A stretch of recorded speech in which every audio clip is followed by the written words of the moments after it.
Hello and welcome to my creative critical reflection. Question 1.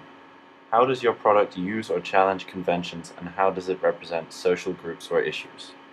According to my research, the conventions of a film magazine are as follows. A bold main image including an actor or character from a featured film or article. A striking masthead which establishes the brand of the magazine. It is often recognizable and helps to distinguish the magazine from its competitors. Some magazines keep their masthead the same, however others can alter the masthead to suit the main image. A single strapline which acts as a slogan or catchphrase for the magazine. It is often in smaller font near to the masthead. Puffs used to highlight deals and small phrases related to the cover splash. A banner splash highlighting article titles. This can be seen as something similar to a contents page.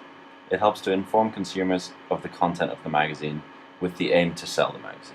My cover contains all of these conventions and therefore agrees with and uses conventions of film magazines. My masthead is bold and effective. The white stands out against the red puff and also benefits from drop shadow, which makes it jump out. My method of pairing a puff with my masthead means that it is very adaptable and can be reused. The subject of my main image has a pondering pose, which connotes focus. This deeper semiotic reading can attract the eyes of consumers. The main image also contains a lot of negative space, which made it more suitable for the cover. The direction that the subject is looking in is directing consumers to the banner splash in an attempt to help sell the product. A large, high-quality image which spreads across most of the page. Much like the magazine cover, this image can be of an actor or character from a featured title or article. Some magazines include a title which establishes the page as the contents page. The text of contents page often includes a list of articles with their respective page number and a byline or brief description. Some of the pages which I studied had similar subheadings which articles were arranged under, often including features, interviews, and reviews. A few of the pages I saw also included secondary images relating to specific articles. My contents page agrees with standard conventions as all of these have been included. My main image is large and high quality, but fairly simple to allow for it to be used as a background image. The title is bold and reflects the style of the cover page. My text follows standard conventions and has been separated into features, reviews, and regulars. And finally, I have included secondary images and paired them with specific articles.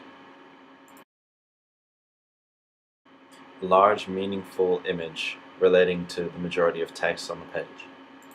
A bold title which connects the image to the article. This title can be based on a pun or a play on words which entertains the readers. The rule of thirds is a method of laying out the page in a way which appeals to readers. The page is separated into 3 rows and 3 columns, and the content is placed into these divisions.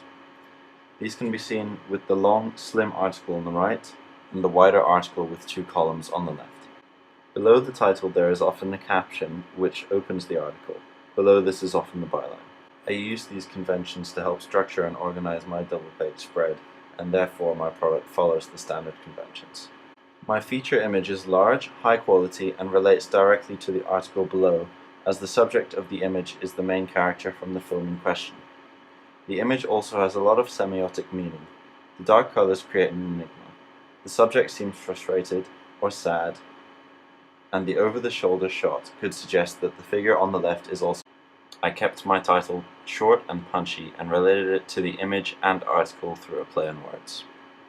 During the making process, I used guides to divide my page into 3 rows and columns. This helped me format the articles that you can see on the page. And finally, I have included a caption and a byline relating the image to the article. Question 2. How does your product engage with audiences, and how would it be distributed as a real media text? Audiences of mainstream film magazines would tend to purchase their magazines in a bookstore or convenience store on the go. However, my film magazine is not a mainstream magazine. Ideally, my magazine would be distributed through a subscription service which provides weekly postal deliveries. The magazine could be distributed digitally for download as an e-magazine. This would allow for the product to be accessed anywhere at any time, and to be read from a tablet or e-reader. The magazine could also be sold at stores such as HMV or WH Smith, where audiences would be looking specifically for the magazine. My product would engage with audiences through dedicated social media pages which would post daily with sneak peeks and snippets of upcoming articles. This would create a buzz about the latest edition of the magazine and would also cater directly to a dedicated audience of subscribers or followers. These social networks include Facebook, Twitter, and Instagram, and could expand to websites like Pinterest or Tumblr. Each website would have a different function as they all have a different user base with different intentions. The Facebook and Instagram pages would cater to a very wide audience and would post about the upcoming editions of the magazine. They could show the front cover and contents page to generate buzz about the magazine and can direct users to apply for a subscription or go and buy the magazine in store. This would work as users who scroll through Facebook and Instagram are seeking short bursts of information and are looking to be informed about what is going on. Websites like Tumblr would post more memorable photos and images from the most intriguing articles in the magazine, as the user base on Tumblr focuses more on the image and its meaning. Question 3. How did your production skills develop through this project? At the beginning of this project, I had a very limited experience of Photoshop and InDesign, which were the two main editing softwares used in this project. I was guided by my experienced classmates to develop a confidence when capturing images and content in the studio. I learned to control the lighting and the shutter speed of the camera to produce different effects. I began to develop my understanding of Photoshop by watching some short YouTube clips. I needed skills in Photoshop to create my front cover and the contents page. Luckily, the style that I wanted to create was very easy to achieve on Photoshop through the use of the grid, polygonal lasso tool, and the gradient tool.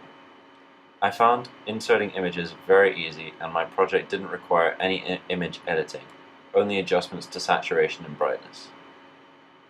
I found Adobe InDesign very hard to master and I still feel much more confident about using Photoshop. I did, however, find it easy to manipulate the guidelines on InDesign, which allowed me to integrate the rule of thirds easily into my double-page spread. The text capabilities of InDesign are far more suitable for magazine spread than Photoshop, which made the project much easier. Question 4. How did you integrate technologies, such as software, hardware, and online, in this project? In my project, I have included softwares such as Photoshop and InDesign to create my magazine cover page, contents page, and double-page spread. These softwares made it possible to construct my pages in the way I did, with their various tools and capabilities. In terms of hardware, I've used digital cameras, studio lights, and tripods to capture images both in the studio and outside. The camera made it very clear photographs, which were of a very high quality, meaning they could be used on the pages in a large scale without losing detail. Finally, I have integrated the use of the internet in this project through my use of the website Weebly.com, which allowed me to construct my blog and present my research and manufacturing process easily and made it accessible. This concludes my creative critical reflection. Thank you.